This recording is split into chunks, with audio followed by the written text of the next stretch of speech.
Midtown, Midtown, Midtown,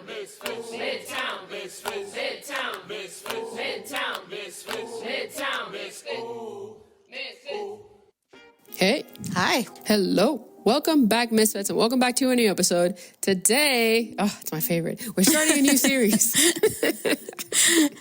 It's like a fresh notebook, you know. It's like something brand like new. A new Bible. New Bible, there you go. A new set of pens. Like, you open that package and you're like, smells nice.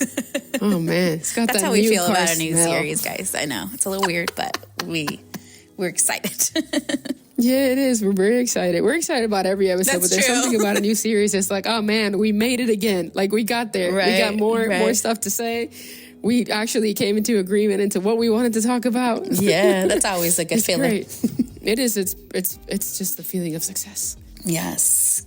Powering through, moving forward. Yes.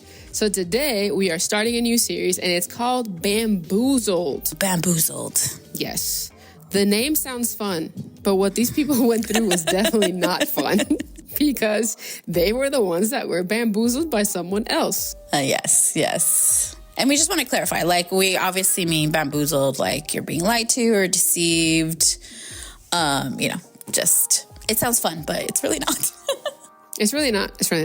No, it's a cool name for the series, though. Yeah. And hopefully you clicked on it because you're like, bamboozled. What does that mean? Yeah. Or if you have heard it and you're like, ooh, what do you mean? Mm-hmm. It sounds like a game show. But it's not a game.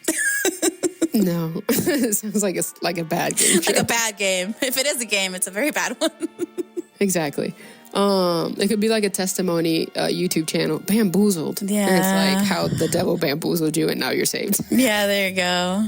Saved by grace through faith. All the wrong turns you took in your life. How you got tricked and lied to, and now you've come back. Yeah, exactly. So yeah, look out for that new YouTube channel. Yeah. Bamboozled. TBD. But today, as we start off the Bamboozled series, we're talking about Jacob, Leah, and Rachel and the terrible setup they were involved in.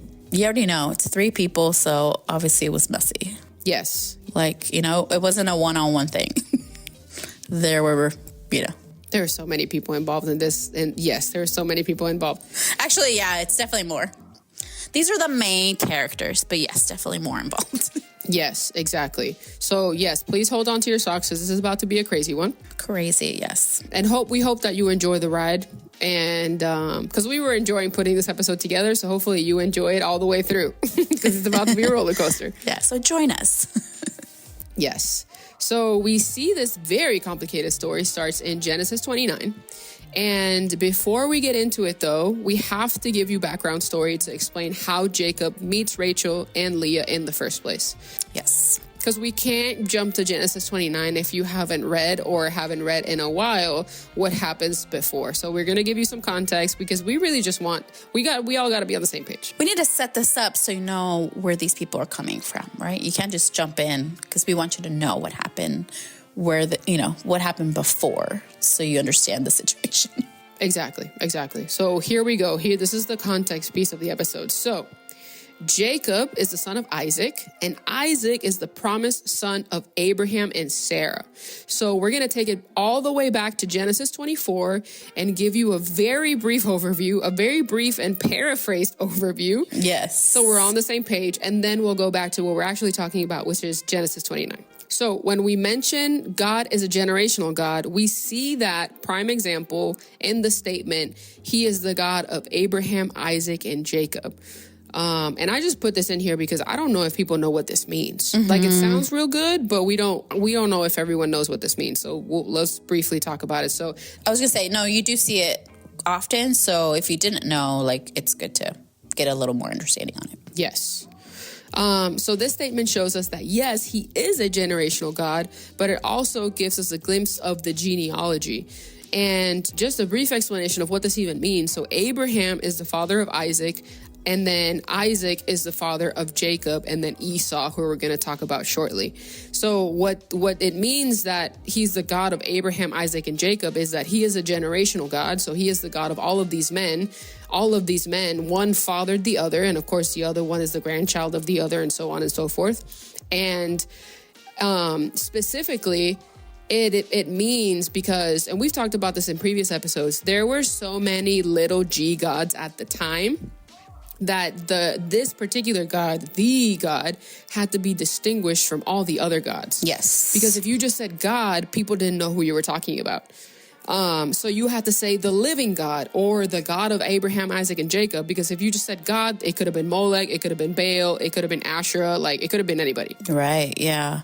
And I'm sure including more than one person, in this case, like 3 generations, just made it that much more specific of who you were talking about. Like, I don't want you to think it's Abraham from this other town. Like, no, it's Abraham from Abraham, Isaac, and Jacob. You know what I mean? Like, if you didn't know Abraham, then you surely know Abraham, Isaac, and Jacob. Right. It was very, that was good. But yes, you have to be very specific. I was like, I need you to know which Abraham I'm talking about. He is the Abraham of Isaac and Jacob. Yeah. I don't want you to be thinking Abraham from down the street. No. He doesn't serve this God. No, not the carpenter, not the blacksmith. No. Not the one who had his son over here whose name is Daniel. No. Isaac and Jacob. Yes. They are God. Yeah, so it's all about being very specific. And I think, I don't know if you've noticed this, listener friend, but we do that in the sense of like, we talk about when we say the kingdom, we just don't say the kingdom, we say the kingdom of heaven, because there's also a kingdom of darkness. And so all of these things, like you need to be specific, especially in this funky time that we're living in now, because you have to. Like, I remember watching this video, it was like a Beyonce video, and she was praying, and she said like Mother God or something, like thank you Mother God. And it's like if you didn't catch that, right, then wait, which God is that? You thinking she's just praying?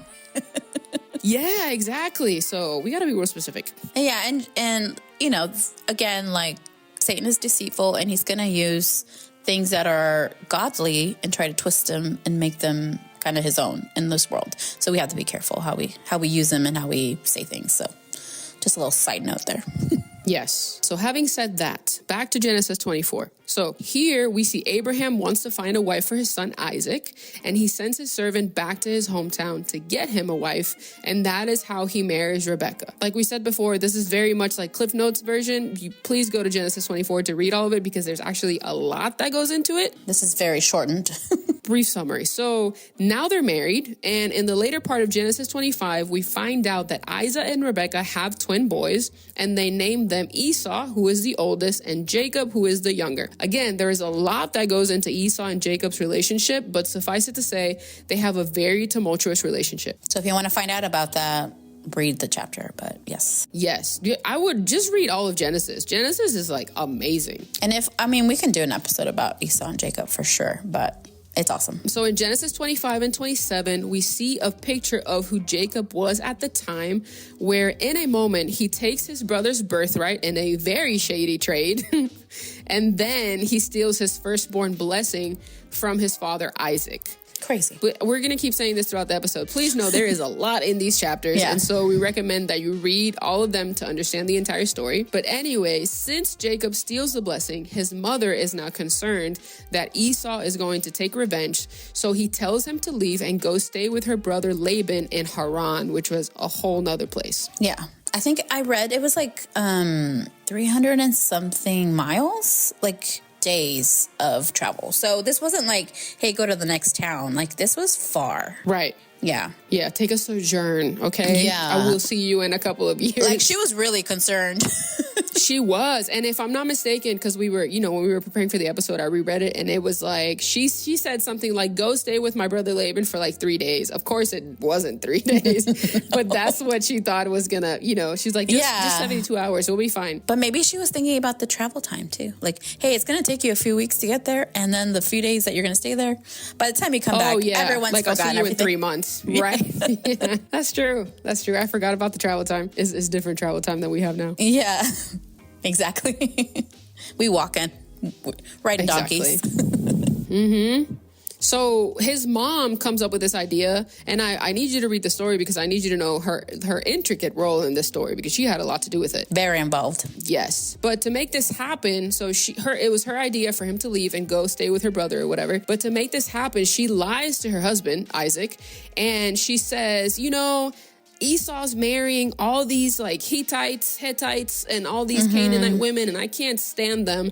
And I really don't want Jacob to be in the same situation. And, we have to do something about it, essentially. So Isaac is like, oh yeah, that makes a lot of sense. And then he sends him to his uncle's house, Uncle Laban in Haran, with a blessing, and just like, hey, go over there, get married, do all the things, and it's going to be great. Yeah. That's crazy. That's a whole other episode. Anyway. It is. There's like 7 episodes in what we've said already. Yeah, we haven't even started.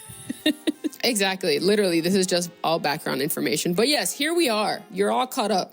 Yeah. We've jumped all around, but we gave you the gist of how he ends up in this situation with these other 2 women. So now we're in Genesis 29, and Jacob is on his way to his Uncle Laban's house, like we said. And on his way there, he meets a shepherdess, aka a female shepherd, who happens to be Rachel, another aka his Uncle Laban's daughter. Yeah. So this is the first time we see Rachel in the story. So Jacob, at this point, he gets a very warm reception from his uncle, and he starts working for him. About a month in, Uncle Laban asked him, hey, what should we pay you? Because you can't be working here and I'm not paying you, especially because you're family. And Jacob comes up with this idea, and he says, hey, I will work for you for 7 years in exchange for Rachel, because he loved her. That's what the Bible says. He loved her, and he's like, I will work 7 years, and then I get to marry your daughter. Now, pause, because right before this exchange is where we find out that Laban has 2 daughters, Leah, who is the oldest, and then Rachel, who is the younger. But Jacob wants the youngest daughter, which is not customary.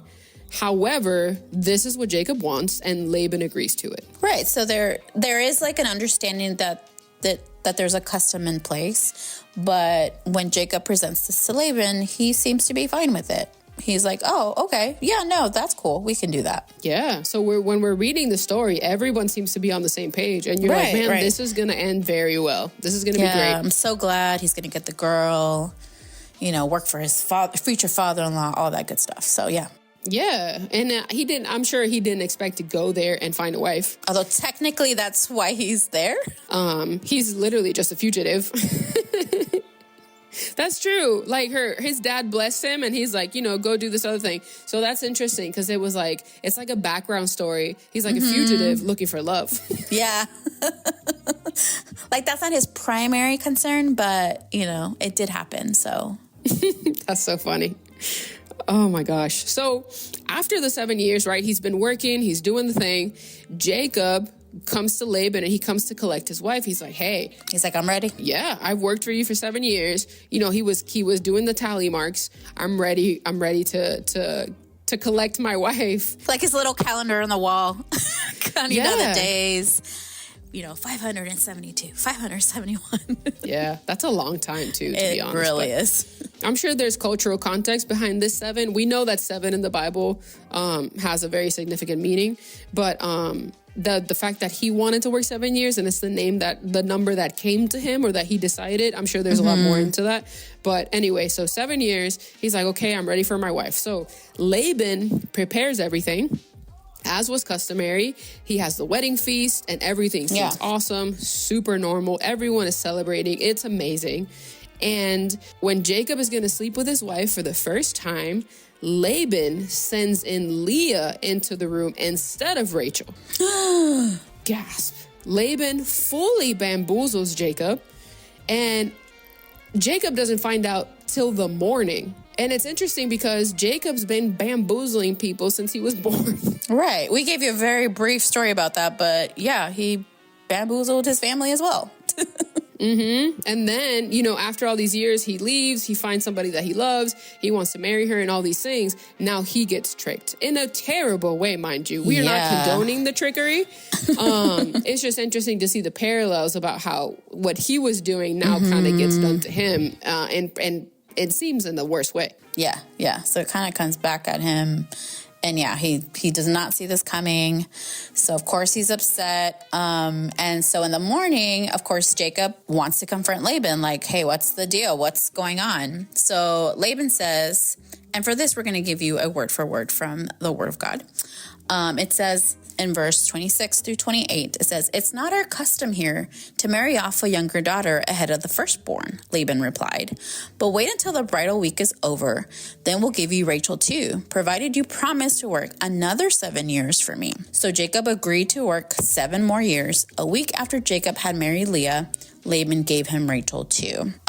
So that's the situation that Jacob, Leah, and Rachel found themselves in, basically. So wild, crazy, getting bamboozled, you know. It's outrageous. Like, how dare you wait till now to be like, oh, it's not customary to da-da-da-da. It's like, what? Those are fighting words, sir. Yeah. Like, what and are you especially doing? because, like, obviously from what we, you know, talked about a little bit earlier, like, we knew this was customary, but obviously the agreement, he mentioned, hey, but I want Rachel. And Laban was like, sure.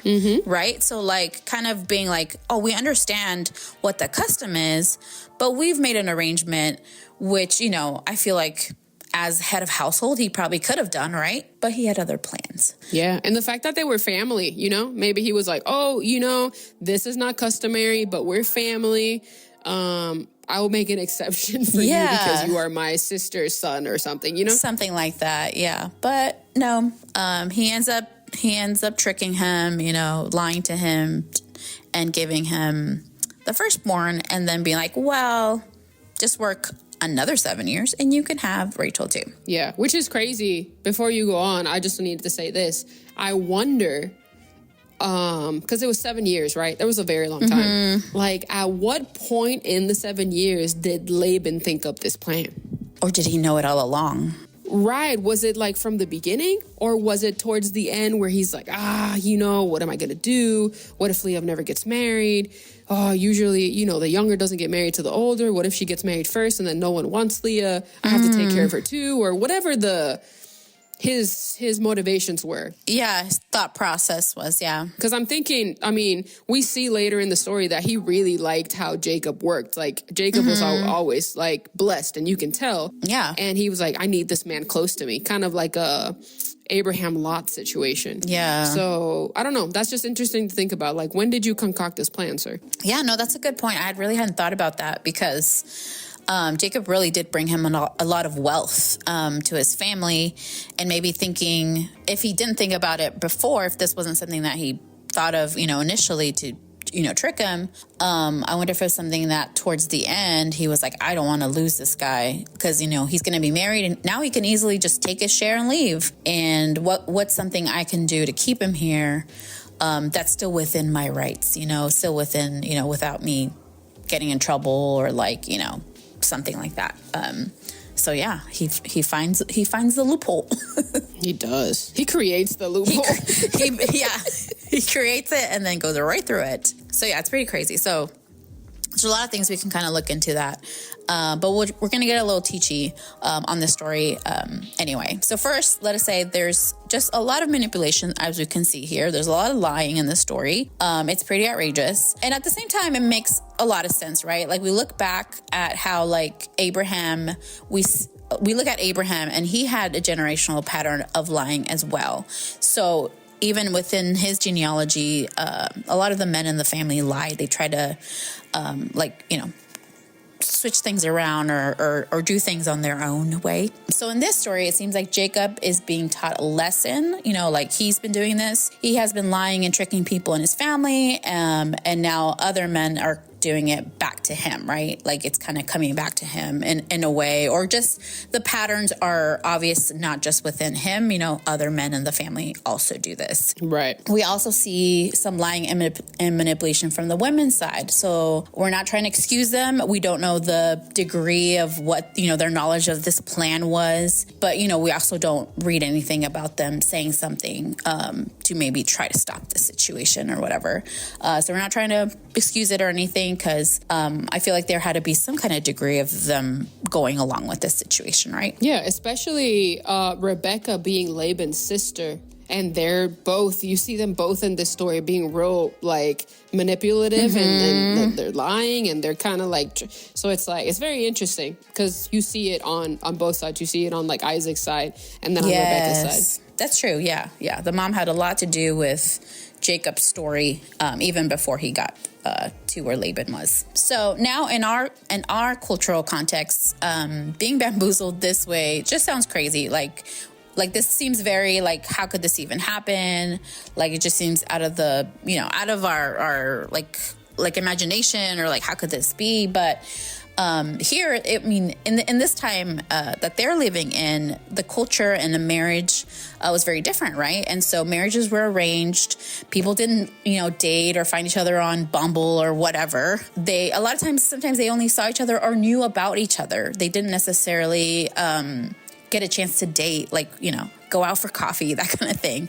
So it could very easily be that, they maybe saw each other. I mean, obviously they saw, like, he saw Rachel. I don't know if he saw Leah, but we don't know the degree of interaction that they had, even within the 7 years, right? Like, it doesn't talk about that. It just says, hey, he knew Rachel and he wanted to marry her.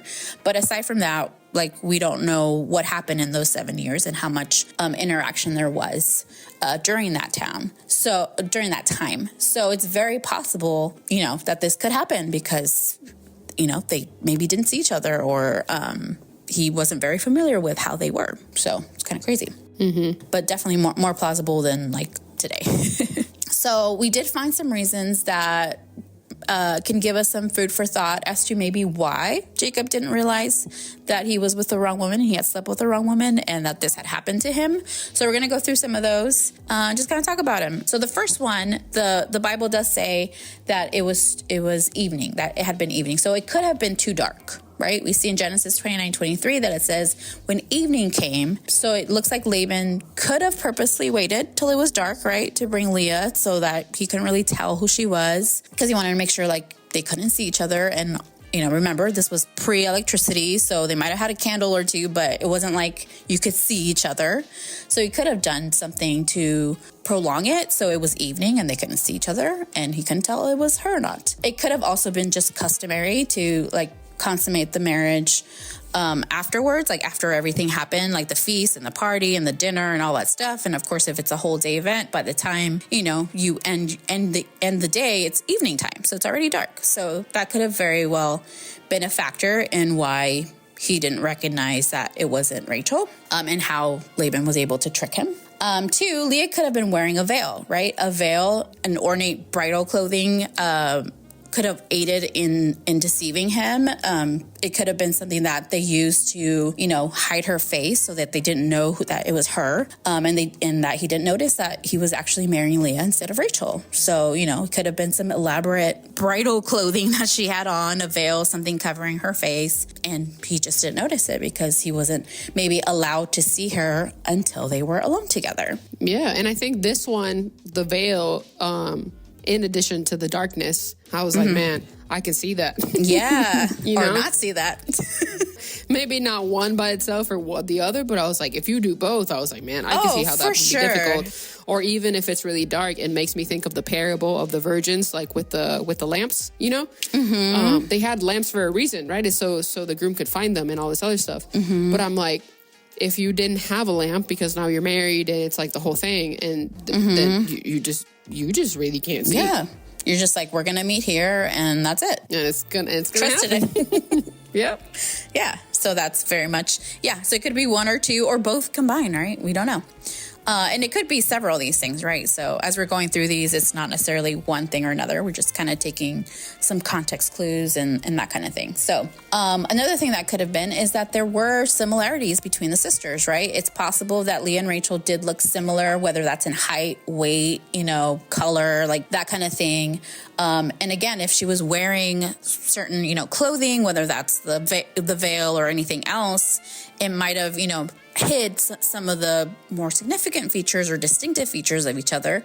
And so it might have made them look more similar, or they could have just looked more similar in general. So it made it easier. Right.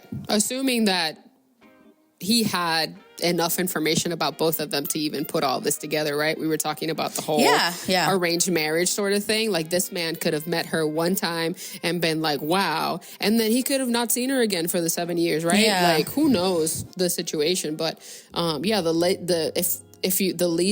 less information you have at that point. It's like, yeah, it's crazy. And he's been waiting 7 years for this. It's like, man, when you start thinking about it, you're like, this is so plausible. This is very realistic. Yeah, a lot of things could have happened for him to not notice. Number 4, Jacob could have been a little tipsy, right? Like, this is a feast, this is a party. He just got married. Wine was flowing, which was very customary at that time. So he could have been drinking and, a little impaired, if you will. These parties included, alcohol, wine especially. So he could have been. And, going into the room, and when Leah entered, he didn't notice it wasn't the one he thought. Mm-hmm. So that's very possible. He was a little hazy and didn't notice. Yeah, maybe. So, please refer to the wedding at Cana. We don't get a lot of details about the bride and the groom at the wedding at Cana, but we do know that there was water turned into wine. Yeah. So we do know that there might have been wine at this feast as well. And that it got served several times. So, it's very possible. Another possibility is that Jacob and Leah did not talk at all during their night together. So years earlier, when Jacob had tricked his father, Isaac, his father was able to recognize him because of his voice. And you can find that in Genesis 27:22. So, of course, a person's voice is very distinctive. So if you have heard it and you're familiar with it, could have maybe easily been able to recognize that it wasn't Rachel. If he, again, assuming that he had heard her enough times to know, but maybe they didn't talk. So that's why he didn't think to be like, oh yeah, this isn't who I think it is. So on their wedding night, it could have been that, she just didn't say anything. And so had he been able to recognize her voice, he didn't have the chance to, if you will. It could have been that. And it's possible that he just hadn't really heard her talk, so he wouldn't have known what she sounded like anyway. So it could be one or the other, like either Leah didn't talk, so he wasn't able to identify it, or like we said, based on the custom and stuff, a lot of times they didn't talk to each other that much. So it could have been that he just didn't recognize her voice. So yeah, that's another possibility. It's also possible that Jacob did not get to know either Rachel or Leah during these years. Again, like the culture during this time, it wasn't about dating like we know it now. It was very much arranged marriages. And so Jacob had already arranged for Rachel to be his wife, right? He had already talked to Laban and be like, I want Rachel as my wife. So this whole them getting to know each other or being close during these 7 years, we don't know at what degree, but it wasn't necessary in this time. Okay, you're going to get married. That's fine. You don't need to know your wife until after the wedding. So a lot of that didn't come until then. So the Bible says that Rachel had a lovely figure and was beautiful, but really nothing else is mentioned. And you see that in Genesis 29:17. So that's all we know. And we just know that the Bible also tells us that Jacob loved her. So it could have been, again, maybe an infatuation with her. He just really thought she was really pretty or something. But as far as how much interaction, how much he actually knew about her or had seen her, it's hard to say. And that goes for both sisters, right? If they were both unmarried, they were both home or, at least in the family. But I don't know how much of that Jacob was able to interact with. So it could have been that he didn't really interact with them that much or talk to them that much before the wedding.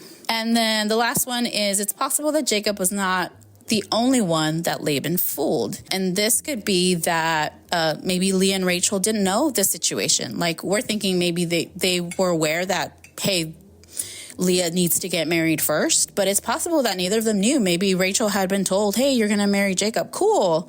And Leah had no idea. And he didn't do this. Laban just planned this on his own. In Genesis 29:18, it talks about the arrangement.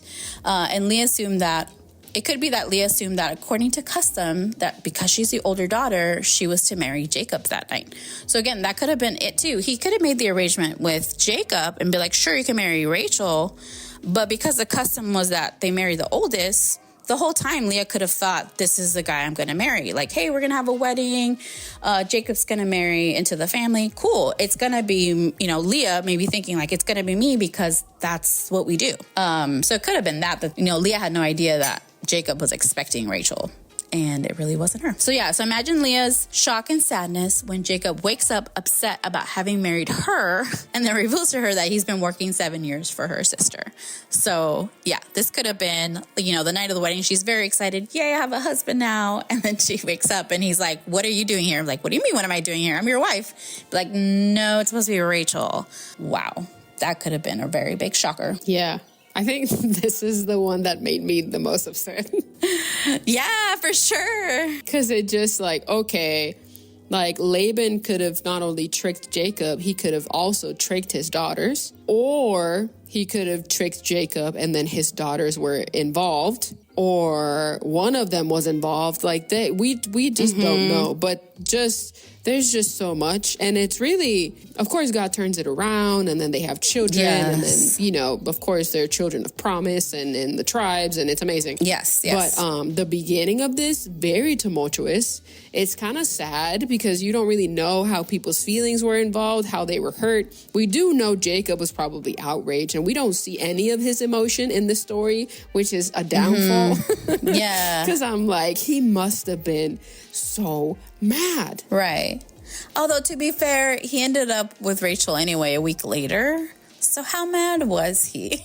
Well, maybe he was only mad for like 7 days. Yeah. Although until he married did have Rachel. to work another 7 years, which he probably wasn't thinking he was going to have to do. He probably wasn't planning it. No. So, but you know, he loved Rachel, so he was willing to do that. Yeah. Man, this is just like terrible. It's a terrible trap. Yeah. Yeah. It's incredible. But yeah, you just see like the cultural kind of aspect of it, the history of it, right? Like the families having this history of lying and deceiving each other. And then maybe even like there was some connection with the business, like you said, like maybe that had a factor to do with it. There's just a lot of things that could have attributed to this happening, whether it was completely Laban's doing or the daughters had something to do with it. But yeah, it's pretty crazy. yes, it is. It is. And this is the story of Jacob and Leah and Rachel. This is the beginning of their story. Yeah. Their story continues. It goes on. It's actually quite a long story. This is how Jacob gets bamboozled. Yeah. And how he ends up with 2 wives. There's so many other, because Laban gives each of his wives a servant, essentially, and he ends up having children with those women too. It's a whole thing. But this is the very complicated story of how he ended up initially with 2 wives when it seems like the man just wanted one. Yeah. I think his initial goal was just to have the one. But, you know, Laban had other plans. He did. And so, you know, but yeah, even through this craziness, you really see how God came in it all and through it all and blessed them. And that, like you said, that's where we get the 12 tribes and a whole other awesome stuff that comes from all of this. But yeah, this beginning story, it's pretty crazy. Yes, it's very human. Yeah. And, you know, not to be cliche or anything, but this is how God uses our messes and turns them into miracles. Mm-hmm. And, Exactly. At the same time, I really want to say it's very important that we have to understand the difference between the Bible being prescriptive versus it being descriptive. Yes. We did an episode on this. Don't know what episode number it is, but you can go back and listen to that if you don't know what that means. But essentially what it means is that the Bible works in 2 ways.